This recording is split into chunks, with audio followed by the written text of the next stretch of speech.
So in the visual you saw God bring back the people to their homeland. அந்த தரிசனத்தில் ஆசா பார்த்தது தங்களுடைய சுய தேசத்துக்கு மீண்டும் தேவன் அவர்களை கொண்டு வருவதை பார்த்தார். That's the greatest miracle of all times. அதுதான் நடந்த எல்லா அற்புதங்களிலும் மிகப்பெரிய அற்புதம். தேவ ஜனங்கள் மீண்டும் இஸ்ரவேலில் அமர்த்தப்பட்டது. No city or no people who had gone through so many tragedies, devastation, who have lost their land, lost their language, lost their lives for 2000 years and then come back into existence. That is next to impossible. It couldn't have happened apart from God.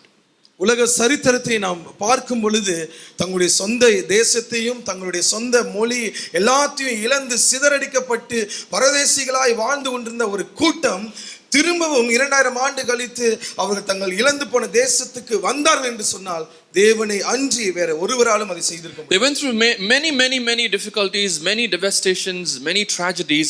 You know, we cannot recount all of that, but there's one particular event that became a turning point in the history of Israel.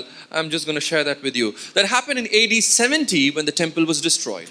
யூத ஜனங்களுடைய வாழ்க்கையில் அநேக உபத்திரவங்களையும் பிரச்சனைகளையும் அவர்கள் கடந்து போனார்கள். அது எல்லாத்தையும் விட ஒரு குறிப்பிட்ட காரியத்தை மாத்திரம் நாம் இன்றைக்கு பார்க்க போகின்றோம். In AD 70 the temple was destroyed and Jesus predicted that. He said you will see that this temple will be brought down, not just one stone upon the other, everything will be destroyed. Jesus predicted that and it precisely happened in AD 70. கிறிஸ்துவுக்கு பின்பு 70வது ஆண்டுல நடைபெற்ற ஒரு சம்பவம் யூதர்களுடைய வரலாற்றை மாற்றி போட்டது. என்னவென்று சொன்னால் தேவாலயம் இடிக்கப்பட்டது. இயேசு கிறிஸ்துவும் அவர் வாழ்ந்த நாட்களில் அது தீர்க்கதரிசனமாய் உரைத்திருந்தார். ஒரு கல்லின் மேல் ஒரு கல்லிடாதபடிக்கு தேவாலயம் இடிக்கப்படும். And what followed that was a Jewish revolt, a Jewish rebellion. அந்த தேவாலயம் இடிக்கப்பட்டதை தொடர்ந்து நடந்தது என்னவென்று சொன்னால் யூதர்களுடைய புரட்சி. And then this emperor called Emperor Hadrian suppressed the Jewish people. ஹேட்ரியன் என்கின்றதான அந்த ரோம அரசாளன் என்ன செய்தான் என்று சொன்னால் யூதர்களை ஒடுக்கினான். He stopped the revolt. அந்த புரட்சியை அவன் அடக்கினான். And then he issued a decree. அதுக்கு பின்பு அவர் கட்டளை ஒன்று பிறப்பித்தான். That every Jew in the land of Judea should be expelled. யூதயா தேசத்துல இருக்கிற எல்லா யூதர்களும் அந்த தேசத்தை விட்டு அவர்கள் போக வேண்டும். Not only did he expel the Jews from the land of Judea, but to humiliate them even more, he actually changed the name of Judea into Syria Palestina. அவன் யூதர்களை தங்களுடைய தேசத்தை விட்டு துரத்தி விடுவதோடு கூட நிறுத்தவில்லை, அவர்களை அவமானப்படுத்தும்படியாக அந்த இஸ்ரவேல் என்கிற யூதேயங்கிற பெயரையே சீரியா பாலஸ்தீனம் என்று சொல்லி மாற்றினார். He doesn't want the Jewish people to exist anymore. யூத ஜனங்கள் இந்த உலகத்தில் வாழவே கூடாது என்று சொல்லி அவன் நினைத்தான். So you know how we got the name Palestine? இப்படிதான் இந்த பாலஸ்தீனம் என்கிற பெயர் இப்பொழுது இஸ்ரவேலுக்கு வந்தது. For the next 1700 years, what I'm talking is AD 135, that was the time when the Jews were chased out of the land of Israel and then they were scattered, they were dispersed. You call it as the Jewish diaspora, right? For the next 1700 years, they did not have a land of their own. கிபி 1135வது ஆண்டுல யூத ஜனங்கள் உலகம் முழுக்க சிதறடிக்கப்பட்டார்கள். அதிலிருந்து அவர்களுக்கு கிட்டத்தட்ட 2000 ஆண்டுகள் சொந்த தேசம் என்று எதுவும் இல்லை. So for the next 700 years, 1700 years, there was Palestine. அடுத்த 1700 வருடங்களுக்கு அந்த யூதா என்று அழைக்கப்பட்ட இஸ்ரவேல் பாலஸ்தீனம் என்று சொல்லி பெயர் மாறியது. Now after this event, after Hadrian's decree, for the next 1700 years, most of the Jewish people were living in different parts of the world. They spread across, they scattered into Europe, into the Middle East, into Africa, into different, and even in India. அந்த ஹேட்ரியன் என்கிற அந்த ஆளுநர் யூத ஜனங்கள் எல்லாம் சிதறடித்த போது யூத ஜனங்கள் கிட்டத்தட்ட 1700 வருடங்கள் உலகம் முழுக்க இருக்கிற பல தேசங்கள், ஏன் இந்தியாவுல கூட அவர்கள் வாழ்ந்து கொண்டிருந்தார்கள். There were a lot of Jewish communities that got settled in India. In Lloyd's Road you have a Jewish museum. இந்த இந்திய தேசத்துல கூட அநேக யூதர்கள் வந்து இங்க வாழ்ந்து கொண்டிருந்தார்கள். இங்க யூதர்களுடைய அந்த அருங்காட்சியகம் ஒன்று இருக்கிறது. In Kerala, cemetery. In Kerala, we visited a Jewish synagogue.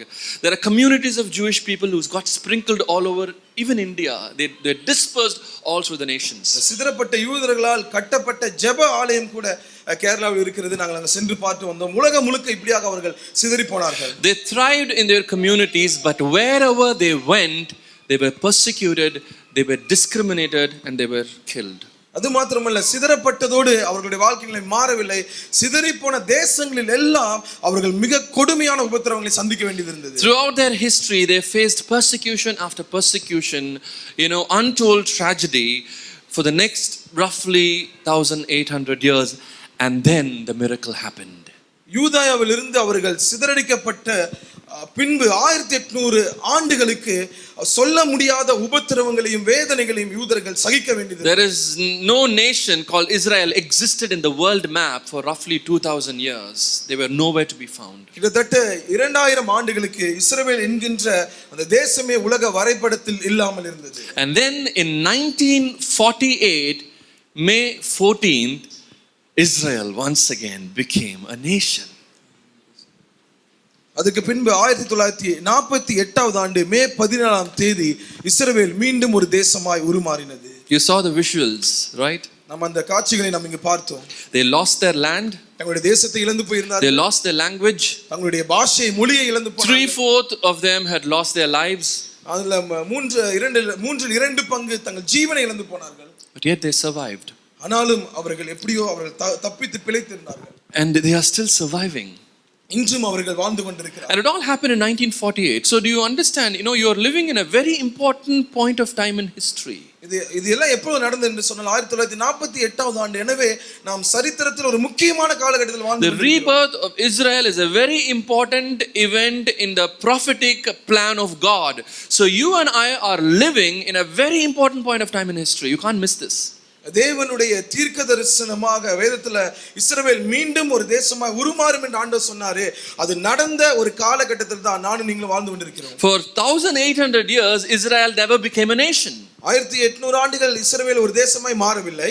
But we as a generation, we are able to witness Israel as a nation. ஆனால் நம்முடைய சந்ததியோ இஸ்ரவேல் தேசமாய் மாறினதை இன்றைக்கு நாம் சாட்சியாய் பார்த்திருக்கிறோம். So how can this happen? எப்படி இது நடந்தது? Well, the answer is simple. Jesus predicted that this will happen. இயேசு கிறிஸ்து இப்படி நடக்கும் என்று சொல்லி அவர் முன்பாகவே உரைத்திருந்தார். So all that we see that's happening is a fulfillment of what God has already revealed to us in his scriptures. ஆண்டவர் வேதத்துல என்னெல்லாம் அவர் முன்பு வெளிப்படுத்தி இருந்தாரோ அதோட நிறைவேறுதல்களை தான் நாம் பார்த்து கொண்டிருக்கிறோம். So what did Jesus predict? எதை இயேசு முன்னறிவித்திருந்தார்? Jesus predicted that the Jewish nation will die from its roots and will come back to life during the last days. ஆண்டவர் எதை தீர்க்க தரிசனமாய் முன்னறிவித்தார் என்று சொன்னால், யூத அந்த தேசமானது அது வேர் வரைக்கும் அது பட்டு போகும், ஆனால் கடைசி நாட்கள்ல மீண்டும் அது துளிர்விடும். I repeat, Jesus predicted that the Jewish nation will die from its roots and it will come back to life during the last days. இயேசு எதை தீர்க்கதரிசனமாய் சொன்னார் என்று சொன்னால், யூத தேசம் தங்களுடைய வேர் மட்டும் அவர்கள் மரணித்து போகிற நிலைமை வரும், ஆனால் கடைசி காலத்துல மீண்டும் அது உயிர் பெறும். And he used a fig tree as an example. அவர் ஒரு அத்தி மரத்தை அதுக்கு உதாரணமாய் அவருக்கு சொன்னார். He used a fig tree as an object lesson to predict the future of Israel. இஸ்ரவேல் தேசத்தினுடைய எதிர்காலத்தை நாம் அறிந்து கொள்வதற்கு ஒரு அடைமொழியாக அவர் அத்தி மரத்தை அவர் காண்பித்தார். Let's get to this verse. Mark chapter 13 verses mark 13 28 to 30. 28 இலிருந்து 30 வரைக்கும். Listen to this. This is very stimulating, very interesting, revealing these scriptures are. Because Jesus predicted what's going to happen to the Jewish state. இந்த யூத தேசம் எப்படிப்பட்ட நிலைமை சந்திக்கும் என்பதை ஆண்டவர் முன்பாகவே தீர்க்கதரிசனமாக சொல்லி. So I'm going to read to you from chapter 13 verses 28 to 30. Now learn this lesson from the fig tree. As soon as its twigs get tender and its leaves come out, you know that summer is near. Even so, when you see these things happening, you will know that it is near, right at the door. Truly I tell you, this generation will certainly not pass away until all these things have happened. அத்தி மரத்தில் ஒரு உவமையை கற்றுக்கொள்ளுங்கள். அதிலே இளங்கிளை தோன்றி துளிர்விடும் போது வசந்த காலம் சமீபமாயிற்று என்று அறிவீர்கள். அப்படியே இவைகள் சம்பவிக்கிறதை நீங்கள் காணும்போது அவர் சமீபமாய் வாசல் அருகே வந்திருக்கிறார் என்று அறியுங்கள். இவைகள் எல்லாம் சம்பவிக்கும் முன்னே இந்த சந்ததி ஒளிந்து போகாது என்று மெய்யாகவே உங்களுக்கு சொல்லுகிறேன். Why did Jesus say this? ஏன் ஆண்டவர் இதை சொன்னார்? This was a response to their question. ஏனென்று இது சொன்னார் என்றால் அங்க கேட்ட கேள்விக்கு கர்த்தர் கொடுத்த பதில் தான். What was the question? அங்க என்ன கேள்வி கேட்கப்பட்டது அவரிடம்? Chapter 13 verse 1. 13வது அதிகாரத்தின் 1வது வசனம். In fact, when you come reading down to verse 3, that's where it comes. Tell us, verse 4, tell us, when will these things happen and what will be the sign that they are about to be fulfilled? So they had a genuine question. They are asking Jesus, when is the end of times? What are the signs that we need to see, look for when the final events are going to take place? அந்த இறுதி காலத்தினுடைய காரியங்கள் நடப்பதற்கு என்ன ஆண்டவரே அடையாளம் எங்களுக்கு ஒன்றை சொல்லும் என்று சொல்லி அவர்கள் ஒரு நல்ல கேள்வி ஆண்டவரிடத்தில் கேட்கிறார்கள். So you read the whole of Mark chapter 13, you will find Jesus giving a lot of signs, birth pangs, how nation will rise against nation, kingdoms will rise against kingdoms, increase of earthquakes.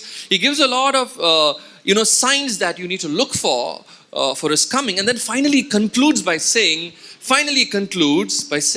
now look at the fig tree and learn the lesson from the fig tree. When you see it blossoms, my coming is near. It's at the door. I'm going to come back very soon.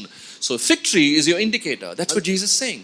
இயேசுவினிடத்தில் கடைசி காலத்தின் அடையாளம் என்ன என்று கேட்ட பொழுது ஆண்டவர் அநேக அடையாளங்கள் சொல்கிறார். யுத்தங்களின் செய்தியை கேள்விப்படுவீர்கள், ராஜ்யத்துக்கு விரோதமாய் ராஜ்யம் எழும்பும், என் நாமத்தின் நிமித்தம் பகைக்கப்படுவீர்கள், எல்லாவற்றையும் சொல்லிட்டு கடைசியா ஆண்டவர் சொல்லுகிறார், அத்திமரத்தில் ஒரு ஊமையை கற்றுக்கொள்ளுங்கள், அதிலே இளங்கிளை தோன்றி துளிர் விடும் பொழுது வசந்த காலம் என்பதை அறிவீர்கள், அதே போல என்னுடைய வருகையும் சமீபமாக இருக்கும். Now fig tree represents the Jewish nation. There are numerous scriptures in the Bible which tells us why a fig tree represents the Jewish nation. Joel 1:7, Hosea 9:10. யூத தேசத்தை குறிக்கிறது, இஸ்ரவேலை குறிப்பதுதான். Okay, so now what is the lesson that Jesus wants us to learn from the fig tree? What is the lesson? இந்த அத்திமரத்திலிருந்து நாம் கற்றுக்கொள்ள வேண்டும் என்று ஆண்டவர் விரும்புகிற அந்த பாடம் என்ன? Now in Mark chapter 11, I want you to notice this very carefully. We just read Mark chapter 13. Now in Mark chapter 11 verse 4, you read another reference about the fig tree there. Now here Jesus cursed the fig tree. Mark chapter 11 verse 14. Then he said to the tree, may no one ever eat fruit from you again. And his disciples heard him say that. That's in Mark chapter 11 verse 4. Mark 13 வாசித்தேன். இப்பொழுது mark 11ல அத்திமரத்தை குறித்த ஒரு காரியம் இருக்கின்றது. 14வது வசனம். அப்பொழுது இயேசு அதை பார்த்து, இது முதல் ஒரு காலம் ஒருவனும் உன்னிடத்தில் கனியை புசியாதிருக்க கடவன் என்றார். அதை அவருடைய சீஷர்கள் கேட்டார்கள். Now in Mark chapter 11 verse 14, Jesus cursed the fig tree. Mark 11:14ல ஆண்டவர் அத்திமரத்தை சபிக்கிறார். Now in Mark chapter 13 verse 28, Jesus says that the fig tree will blossom again. ஆனால் மார்க் 13:24 ஆண்டவர் சொல்லும் பொழுது மீண்டும் அத்திமரம் துளிர்விடும். Do you find the correlation there? இந்த ரெண்டு வசனங்களுக்குள்ள ஒற்றுமையை பார்க்க முடிகிறதா? Some events connected with the fig tree is found in Mark chapter 11, 12 and 13.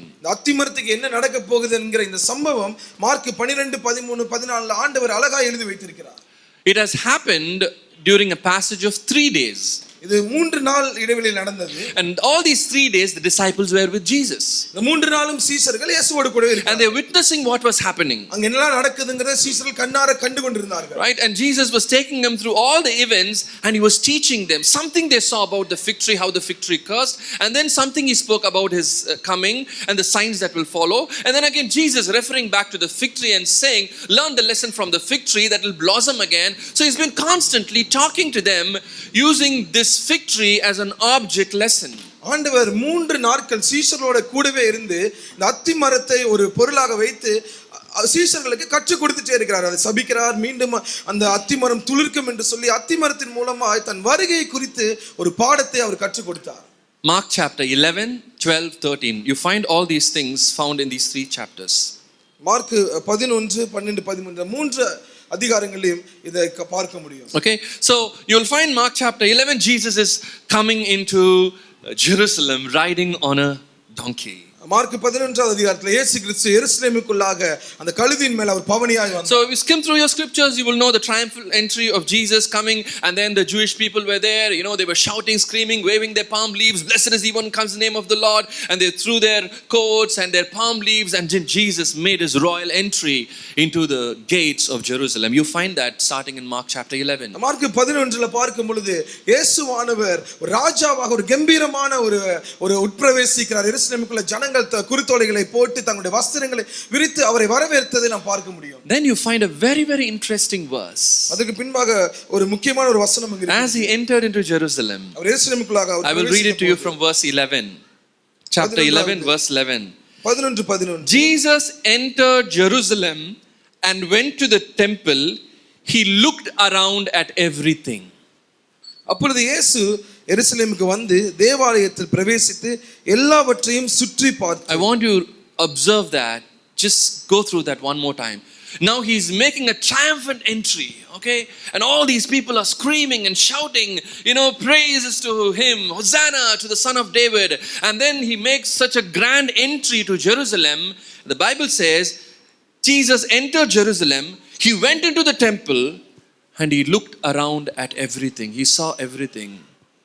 வசனம் இப்படியாக ஆரம்பிக்குது. இயேசு வரும்பொழுது மிகப்பெரிய ஒரு உற்சாகம், ஜனங்கள் ஆர்ப்பரித்து தாவீதின் குமாரனுக்கு ஓசன்னா என்று சொல்லிலாம் அவர் அப்படியாக எருசலேமுக்குள்ள போகிறார். ஆனால் போன இயேசுவானவர் தேவாலயத்துக்கு சென்று எல்லாவற்றையும் சுத்தி பார்க்கிறார். It's an interesting observation. He's not seeing it for the first time, but there's something that Mark is referring to what Jesus did, his action.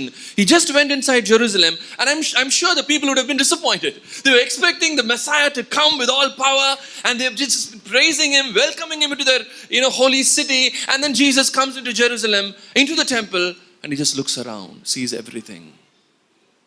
இங்க பார்க்கும் பொழுது இதுக்கு முன்பாக இயேசு அநேக முறை அவங்க தேவாலயத்துக்கு வந்திருக்கிறார். ஆனா இந்த முறை ஜனங்கள் ஒரு பெரிய எதிர்பார்ப்பில் இருக்கிறாங்க. எப்படியாவது அவர் எங்களுக்கு ராஜ்யத்தை திருப்பி கொடுப்பார், தாவீதின் குமாரன் அப்படின்னு ஒரு எதிர்பார்ப்போடு இருக்கும் பொழுது இயேசு தேவாலயத்துக்கு சென்று சுற்றி பார்த்து கொண்டிருக்கிறார். What was he looking for? இயேசு தேவாலயத்தில் எதை பார்த்து கொண்டிருந்தார்? தேடினார். He's looking for fruit. அவர் அங்கு கனிகளை அவர் பார்த்தார். He was looking at his people, hoping to see if there is any spiritual fruit that this nation has produced. தன்னுடைய ஜனங்களையும் தன் தேசத்தையும் ஆண்டவர் பார்த்து ஏதாவது ஆவிக்குரிய கனிகளை அவர்கள் கொடுத்திருக்கிறார்களா? He was disappointed. அவர் இப்படி பார்த்த பொழுது அவருக்கு ஏமாற்றமே மிஞ்சினது. And then he expressed his anger. அந்த ஏமாற்றத்தின் நிமித்தம் அவர் தன்னுடைய கோபத்தை வெளிக்காட்டினார். He took a whip of cords and he chased away all the money changers. He chased away those who sold doves. He sent away all those who were doing business, merchandise, walking through the temple courts. And he said, "You have made the house of prayer, my father's house, as a den of thieves." And he pronounced judgment. இயேசுவானவர் தன்னுடைய கோபத்தினால ஒரு சாட்டை எடுத்துக்கொண்டு விற்கிறவர்களையும் அங்கு காசுக்காரர்களையும் அடித்து துரத்தி விட்டு அங்கு இருக்கிறவர்களை பார்த்து சொன்னார், என் பிதாவின் ஜெப வீட்டை கல்லர் குகையாய் மாற்றி விட்டீர்களே.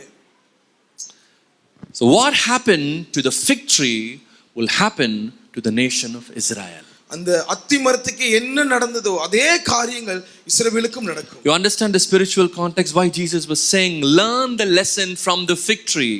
அத்தி மரத்திலிருந்து படிப்பை கற்றுக்கொள்ளுங்கள் என்று இயேசு ஏன் சொன்னார் என்பது புரிகிறதா? The fig tree was withered from its roots. அந்த அத்தி மரமானது தன்னுடைய கனிகளை எல்லாம் இழந்து போனது. The next day the disciples looked at Jesus. Jesus, look at the fig tree. Whatever you said, you cursed it and it withered overnight. ஆண்டவர் சபித்த அத்திமரம் அடுத்த நாள் பட்டு போனதை பார்த்து சீசர்கள், ஆண்டவரே நீ சபித்த அத்திமரம் ஒரு ராத்திரியிலே பட்டு போய் விட்டது என்றார். And then the third day he tells him, you want to know my coming? You want to know the signs of the end times? That fig tree will blossom again. When it blossoms, you know my coming is near. ஆனால் மூன்றாவது நாள்ல ஆண்டவர் சீசர்கள் கேட்ட, நீ எப்போ ஆண்டவரே திரும்பி வருவீர் என்ற கேள்விக்கு அவர் பதில் கொடுத்தார். அந்த அத்திமரமானது மீண்டும் துளிர்க்கும், அப்பொழுது என் வருகை இருக்கும். So Jesus gave a very important prediction. He said that this fig tree will come back to life. ஆண்டவர் மிக முக்கியமான ஒரு தீர்க்கதரிசனத்தை அவர் சொன்னார். இந்த அத்திமரமானது மீண்டும் ஜீவனுடையதாய் மாறும். He said that is going to happen to the Jewish nation. That's what he said. Truly, look at the 30th verse. Truly I tell you, this generation certainly will not pass away until all these things have happened. இந்த சம்பவங்கள் இது சம்பவிப்பதற்கு முன் இந்த சந்ததி ஒளிந்து போகாது என்று மெய்யாகவே. The right translation for that word generation is race. This ethnic race, this group of people will never pass away from this earth. இந்த கூட்ட ஜனங்கள் இது சம்பவிப்பதை காண்பதற்கு முன்பு இந்த கூட்ட ஜனங்கள் அழிந்து போக மாட்டாங்க. Whatever tragedy they are going to face, உங்களுக்கு என்ன பிரச்சனை வேணாலும் வரலாம். they would even come to a point of extinction. இதுக்கு மேல் வாழ முடியாத அளவுக்கு ஒரு மரணம் they will wither away and dry to its roots. அந்த அத்திமரமானது பட்டு போய் வேர் வரைக்கும் காய்ந்து, but they will come back to life again. ஆண்டவர் சொன்னார் மீண்டும் அத்திமரம் துளிர்க்கும். The fig tree will blossom. அந்த அந்த அத்திமரம் திரும்பவும் துளிர்க்கும். Learn the lesson of the fig tree. That's your sign. அத்திமரத்திலிருந்து கற்றுக்கொள்ளுங்கள், அதுதான் உங்களுடைய அடையாளம். So when you see the Jewish nation becoming independent, as a nation, you will know my coming is near. இஸ்ரவேல் தேசமானது மீண்டும் ஒரு நாடாய் அங்கீகரிக்கப்படும் பொழுது என் வருகை இருக்கும் என்றார். You see, we are in that time. நாம் அந்த காலத்தில் தான் வாழ்ந்து So do you know that we are at the very close to the door? Jesus said, you're right at the door. நாம் இப்பொழுது அந்த முடிவினுடைய அருகாமையில நாம் வந்திருக்கிறோம். Israel has become a nation. It has never happened 300 years before or 500 years before. Probably it could have happened even 1,000 years before, but it happened now, 1948. இஸ்ரவேல் மீண்டும் ஒரு தேசமாய் ஒரு 500 1000 வருடத்துக்கு முன்பாக மாறி இருக்கலாம், ஆனால் இது நம்முடைய சந்ததி நாட்களில் அது நடந்திருக்கிறது. God has brought them back to life. ஆண்டவர் மீண்டுமாய் அவர்களை ஜீவனுக்கு கொண்டு And your eyes and my eyes are witnessing one of the greatest event in the history of mankind, which is going to hasten the coming of the Lord Jesus. மனு குலத்தினுடைய மிக முக்கியமான ஒரு நிகழ்வு, இயேசுவினுடைய வருகையை துரிதப்படுத்தக்கூடிய ஒரு நிகழ்வாகிய இஸ்ரவேல் மீண்டும் தேசமானதை நானும் நீங்களும் பார்த்திருக்கிறோம். So Jesus predicted that the Jewish nation will wither from its roots and will come back to life during the last days, and these are the last days that you and I are living in. இயேசு கிறிஸ்து யூத தேசமானது வேறு வரைக்கும் பட்டு போகும், ஆனால் மீண்டும் துளிர்க்கும் என்பதை அவர் முன்பாகவே அவர் நமக்கு தீர்க்கதரிசனம் உரைத்திருந்தார். அந்த கடைசி நாள் தான் இது. Satan has tried to wipe out this nation many times. ஆனால் பிசாசானவனோ இந்த யூத தேசத்தை முழுவதும் அழிக்க எவ்வளவு முயற்சி செய்தார். We all know how Hitler tried to obliterate the Jewish race from the face of the earth. இந்த யூத குலத்தையே இந்த உலகத்தில் இல்லாமல் அழிக்கும்படியாக சர்வாதிகாரியாக ஹிட்லர் முயற்சி செய்தார்.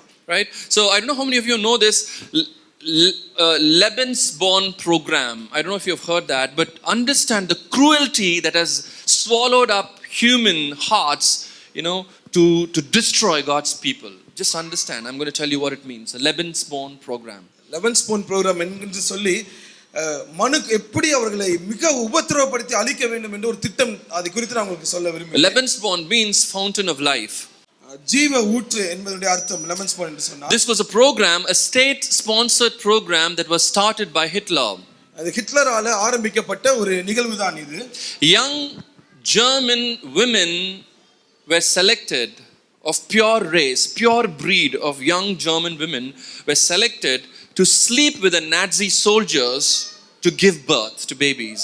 இந்த ஹிட்லர் என்ன செய்தான் என்று சொன்னால், நல்ல வாலிப கன்னிகைகளாக இருக்கின்றதான அந்த ஜெர்மனியை சேர்ந்தவர்களை அந்த நாசி அவனுடைய படை வீரர்களோடு கூட இணைந்து குழந்தைகளை பெற வேண்டும் என்று கட்டளை. They said you are giving birth for Hitler. அப்படி செய்துவிட்டு நீங்கள் ஹிட்லருக்காகவே பிள்ளை பெறுகிறீர்கள் என்று சொல்லி அவன். They said this is a program, it's a state sponsored program to produce a new race called the Aryan race. Aryan ஒரு இனக்குழு என்று சொல்லப்படுகிற ஒரு குழுவை உருவாக்கும் முயற்சியில் ஹிட்லர் ஈடுபட்டார். He ostracized the Jewish people as an inferior race, you know that. அவன் யூத குலத்தை மிக தாழ்வான தரம் கெட்ட ஒரு மனு குலமாக அவன் கருதினான். So he said we are going to produce a pure race, and this race will be the Aryan race, and in a span of 3 years 20,000 babies were produced, and they all gave birth for Hitler. நல்ல கன்னி பெண்களை அவன் தேர்ந்தெடுத்து தன்னுடைய போர் வீரர்களோடு கூட இணைய செய்து அதன் மூலமாக கிட்டத்தட்ட 3 ஆண்டுகளில் 20,000 பேரை அவர்கள் பெற்றெடுத்தார். One of the criteria is that those women were they go through medical tests, they had to make sure that they don't have any Jewish blood in them. அந்த கன்னி பெண்களை அந்த போர் சேவர்களோடு கூட அவர்கள் இணைவதற்கு முன்பாக மருத்துவ பரிசோதனை செய்வார்கள். எதற்கு என்று சொன்னால் அவர்கள் எந்த விதத்திலையும் யூதருடைய கலப்பு இருக்க கூடாது என்று சொல்லி. After they give birth to their babies, அவர்களுக்கு பிள்ளை பிறந்த பின்பாக they renounce their claim over the babies because the baby belongs to the state. அந்த தாய் அந்த பிள்ளையை பெற்றெடுத்ததுக்கு பின்பு இந்த பிள்ளைக்கு எனக்கு எந்த சம்பந்தம் இல்லை என்று சொல்லி அவர்கள் சொல்ல வேண்டும். காரணம் அந்த குழந்தை இனி ஜெர்மனியர்களுடையது, நாசிகளுடையதாக மாறிவிடும். Yeah, the child will grow out to be a loyal statement of the Nazi government. அந்த நாசிக் அந்த அரசாங்கத்தினுடைய பிரஜைகளாக அந்த குழந்தைகள் வளர்வார்கள். அந்த தாய்க்கும் குழந்தைக்கும் எந்த சம்பந்தமும் இல்லை. So one side he was producing a new race, an Aryan race, a pure breed. He said we are the ones who are going to fill this earth. அந்த ஹிட்லர் ஒரு ஆரிய என்று அழைக்கப்படுகிற ஒரு சந்ததி அவன் உருவாக்கி கொண்டிருந்தான். இந்த சந்ததி தான் இந்த உலகத்தை ஆளுகை செய்யும் என்று அவன் நம்பினான். On the other side he was obliterating, wiping out the Jewish race, the godly seed out of the face of the earth. ஆனால் மறுபுறத்திலேயோ தேவ ஜனங்களாய் இருக்கிற யூத குலத்தையே அழித்தொழிக்கும்படியாய் அவன் முயற்சி. Can you see the hand of Satan? பிசாசினுடைய கரம் எப்படி செயல்பட்டது என்பதை புரிந்து முடிகிறதா? Words cannot describe the cruelty that the people of Israel had gone through. இஸ்ரவேல் மக்கள் அந்த நாட்களில் அவர்கள் கடந்து சென்ற அந்த பெரும் பாடை வார்த்தைகளால் விவரிக்க முடியாது. I have had the opportunity to visit the Holocaust Museum in Chicago.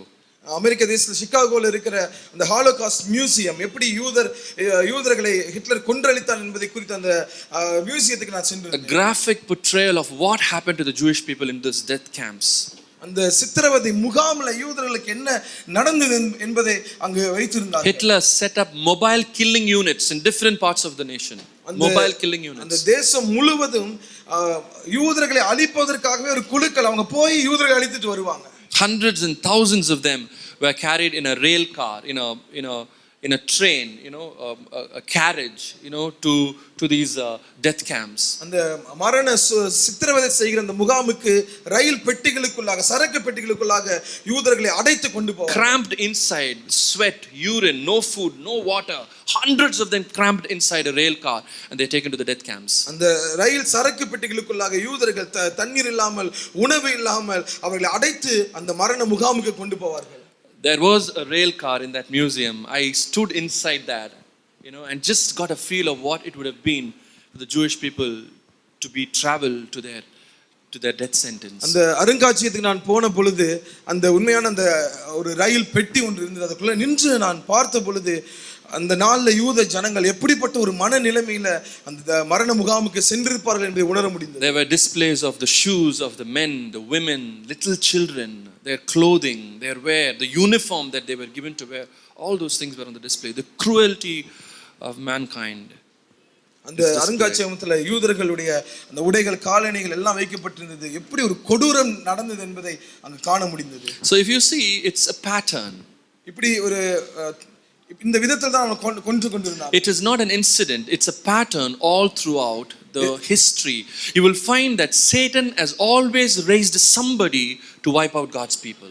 ஏதோ ஒரு முறை மாத்திரம் தேவ ஜனங்களாகிய யூதர்களுக்கு நடக்கவில்லை.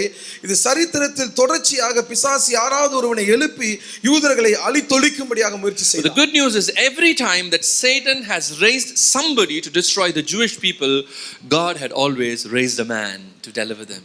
ஆனால் இதில் ஒரு நல்ல விஷயம் என்னவென்றால், பிசாசு ஒரு மனிதனை எழுப்பி யூதர்களை அழிக்க முயற்சி செய்த பொழுது தேவன் தன் பட்சத்தில் தனக்காக ஒரு மனிதனை எழுப்பி யூதர்களை ரட்சிப்பார். Satan raised Haman to destroy the whole Jewish community in the book of Esther. Esther புத்தகத்தில் ஆமானை பிசாசானவன் எழுப்பி முழு யூத குலத்தையும் அழிக்க முயற்சி செய்தார். You know what the king gave the signet ring to Haman? ராஜா தன் விரலில் அணிந்திருந்த முத்திரை மோதிரத்தை ஆமானுக்கு கழற்றி and he gave power over the treasury. He said, take how much ever money you want. ராஜாவானவன் ஆமானை பார்த்து சொன்னா, எவ்வளவு பணம் வேணுமானாலும் எடுத்துக்கோ. You think this community of Jewish people who are there a problem? Okay, do whatever you want to do with them. இந்த யூத ஜனங்களால என்னுடைய ராஜ்யத்துக்கு பிரச்சனை வருதுன்னு நினைத்தா அவங்க என்ன வேணாலும் பண்ணிருன்னு சொன்னார். Haman had the signet ring, the power of the king, and also had money. What more you need? Power and money is more than enough. ஆமான் தன்னுடைய கையத்துல ராஜாவினுடைய முத்திரை மோதிரத்தையும் பணத்தையும் வைத்து அவன் யூதர்களை அழிக்க அவன் ஆயத்தமாயிருந்தான். You know what? Satan was raising Haman, to destroy the Jewish people. யூத ஜனங்களை அழிக்கும்படியாக ஒரு பக்கத்துல பிசாசானவன் ஆமானை எழுப்பினான். But even before Satan could plot or conspire, God has already brought Esther into the kingdom to preserve the Jewish people. பிசாசு யூதர்களை அழிப்பதற்கு ஒரு ஆமானை எழுப்புவதற்கு முன்பாகவே ஆண்டவர் யூதர்களை காப்பதற்காக எஸ்தரை ராஜாவின் அரண்மனையில ராஜாத்தியாய் வைத்திருந்தார். Mordecai said, you have to act at this time. Maybe God has brought to you, as a time as this. You are the one. மொர்தெகாய் ராஜாத்தியாய் இந்த எஸ்தரை பார்த்து, இந்த காலத்தில் யூதர்களுக்கு சகாயம் கிடைக்கும்படியாக ஏதாவது ஒன்றை செய், அதுக்காக தான் கர்த்தர் இந்த ஸ்தானத்தை உனக்கு கொடுத்தார். Maybe deliverance is going to come to the Jewish people through you, for maybe you have come to this to this kingdom for such as a time as this. That's what Mordecai said, and she acted and she brought deliverance to the Jewish people. இந்த காலத்தில் யூதர்களுக்கு ரட்சிப்பு உன்மூலமாய் வரும்படியாக ஒருவேளை ஆண்டவர் உன்னை இந்த ஸ்தானத்துக்கு கொண்டு வந்திருக்கலாம், நீ போய் காரியத்தை செய் என்று சொன்னார். அப்படியாக எஸ்தர் ராஜாவினிடத்தில் மன்றாடின பொழுது யூதர்களுக்கு ஒரு விடுதலை கிடைத்தது. God always raised a deliverer for the Jewish people. ஆண்டவர் எப்பொழுதுமே யூதர்களுக்கு இரட்சகனை எழுப்பிக் கொண்டே தான். God kept Moses safe under Pharaoh's nose. ஆண்டவர் பார்வோனுடைய அரண்மனையிலேயே மோசேயை பத்திரமாய் காத்து கொண்டிருந்தார். The decree was there to kill all the male child, but somehow Moses' life was preserved because here comes the deliverer to release the people from the bondage and slavery. God has always had his people. சிறுவேலுடைய எல்லா ஆண் பிள்ளைகளையும் கொலை செய்யப்பட வேண்டும் என்று கட்டளை பிறந்தாலும் மோசேயை மாத்திரம் ஆண்டவர் பின்னாளில் அவன் இரட்சகனாய் வர வேண்டும் என்று சொல்லி அவனை காப்பாற்றினார். You see, God is proactive. Even before Satan plans anything, God already has a solution for that. பிசாசு ஒன்ன திட்டம் தீட்டுவதற்கு முன்பாகவே அதனுடைய தீர்வு என்ன என்பதை ஆண்டவர் முன்குறித்து வைத்தார். Don't be bothered too much about your life. எனவே உங்களுடைய வாழ்க்கை குறித்து ரொம்ப கவலைப்படாதீர்கள். Don't be bothered what's going to happen, where this problem is going to lead you, because God always has a solution for all our problems. என்னோட வாழ்க்கை என்ன ஆகும், இந்த பிரச்சனை எப்படி முடியுமோன்னு சொல்லி பயப்படாதீங்க. ஆண்டவர் உங்க பிரச்சனைக்கான தீர்வை அவர் எப்பொழுதோ வைத்திருக்கிறார். It just it's very hard to even comprehend. He says that even before words are found in your mouth, even before you could tell him, I know it completely, you don't have to tell me. That's what God is saying. That's his attitude. Oh, you're coming to tell me, I know it before you could say. ஆண்டவர் எப்படி நம்மளோட பேசுறாருன்னு சொன்னா அவருடைய வாயிலிருந்து வார்த்தை பிறப்பதற்கு முன்பே அது என்னவென்று அறிந்திருக்கிறேன். அப்படிதான் ஆண்டவர் இன்றைக்கு நம்மை பார்த்து சொல்லுகிறார். So God has always preserved his people, so he will preserve you and me. We are God's children.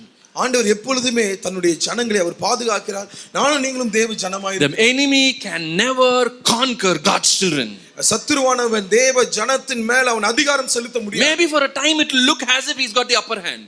ஒரு குறிப்பிட்ட காலத்துல பிசாசுடைய கை ஓங்கி இருப்பதை போல தெரியலாம். But deliverance will come. ஆனால் ரட்சிப்பு நிச்சயம் வரும். That is the hope of God's children. அதுதான் தேவ ஜனனுடைய நம்பிக்கையா இருக்கிறது. So before Satan used Hitler to destroy the Jewish race during the World War II, God had already raised two men who had a vision for the Jewish people.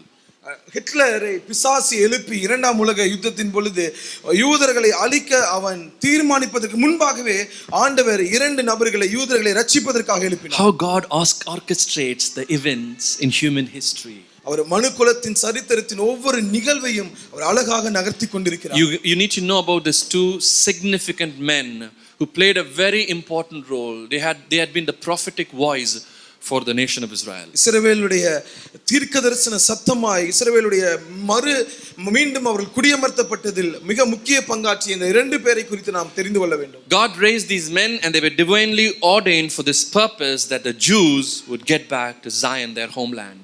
சீயோன் ஆகிய தங்களுடைய சுய தேசத்துக்கு யூதர்கள் போக வேண்டும் என்று சொல்லி இந்த இரண்டு நபர்களை தேவன் முன்குறித்திருந்தார். First one is Eliezer ben Yehuda. Eliezer ben Yehuda என்கிற இந்த நபர். Before I go, let us read a verse from Zephaniah 3:9. I will just read to you. It's there on the screen. I will restore to the peoples a pure language, which they may all call on the name of the Lord, to serve him with one accord. Zephaniah 3:9. Zephaniah 3வது அதிகாரம் 9வது வசனம். அப்பொழுது ஜனங்கள் எல்லாரும் கர்த்தருடைய நாமத்தை தொழுது கொண்டு ஒருமனப்பட்டு அவருக்கு ஆராதனை செய்யும்படிக்கு நான் அவர்கள் பாஷையை சுத்தமான பாஷையாக மாற பண்ணுவேன். Eliezer ben Yehuda was responsible in restoring the Hebrew language. இந்த எலியேசர் பென் எகுதா என்பவர் தான் யூதர்களுடைய மொழியை மீண்டும் அவர் கொண்டு வரும்படியான பொறுப்புல அவர் நியமிக்கப்பட்டார். A language that was lost. அந்த பாஷையானது அழிந்து போனது. For 2000 years, 2000 ஆண்டுகள் அந்த பாஷை இல்லாமல் போயிருந்தது. Researched because of one man who had this prophetic vision.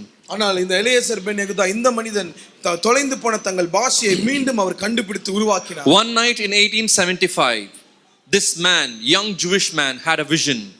1875வது ஆண்டுல இந்த யூத வாலிபன் ஒரு தரிசனத்தை பெற்றார். Suddenly a radiant light appeared before him. மிக பிரகாசமான ஒரு வெளிச்சம் அவனுக்கு முன்னாக தோன்றினது. And he was transported to the passage of Jordan, where the children of Israel were crossing into the promised land. He had a beautiful vision.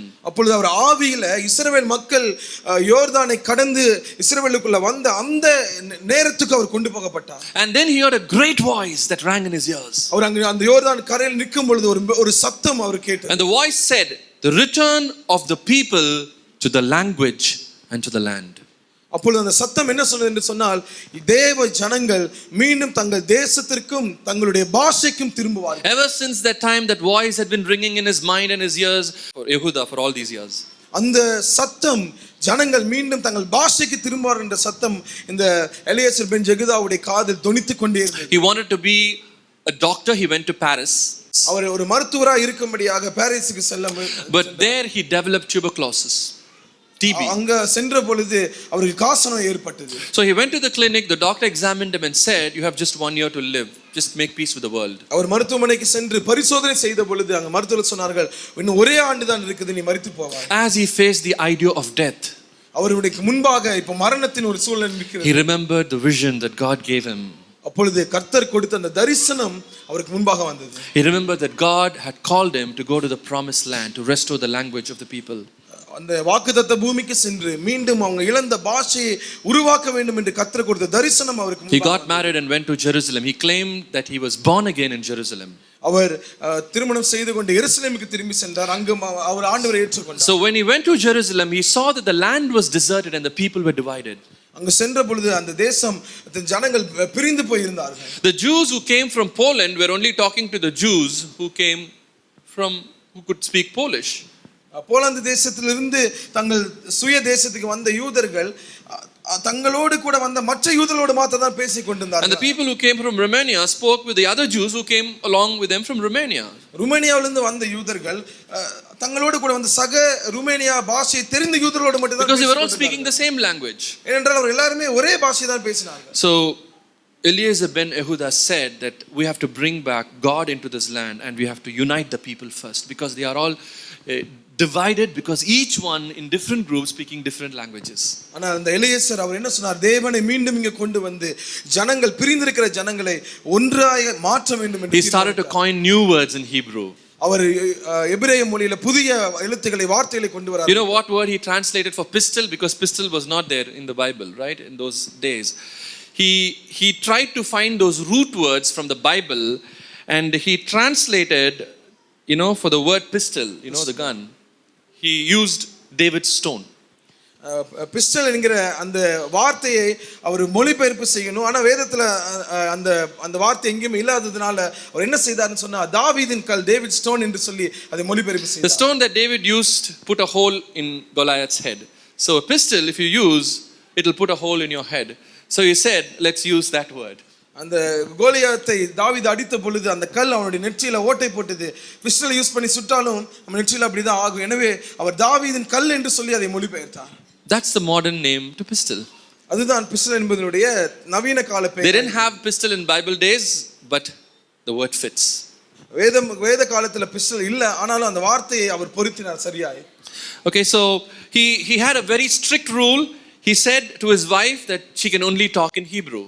அவர் தன்னுடைய மனைவியை பார்த்து சொல்லியிருந்தார், நம்ம கண்டிப்பாலும் எபிரேய மொழியில மாத்திரம் நம்ம பேச வேண்டும். He had a son, he named him Ben Zion. He said we should only talk to him in Hebrew. அவருக்கு ஒரு பையன் தான் பென் ஜயன் என்று சொல்லி பையனிடத்திலே அந்த கட்டளையை கொடுத்திருந்தார். நிச்சயமா யூத மொழியில எபிரேயம் தான் பேச. So his wife had to go through a big challenge because she didn't know the language too well. She didn't have friends, but he had to listen to her husband.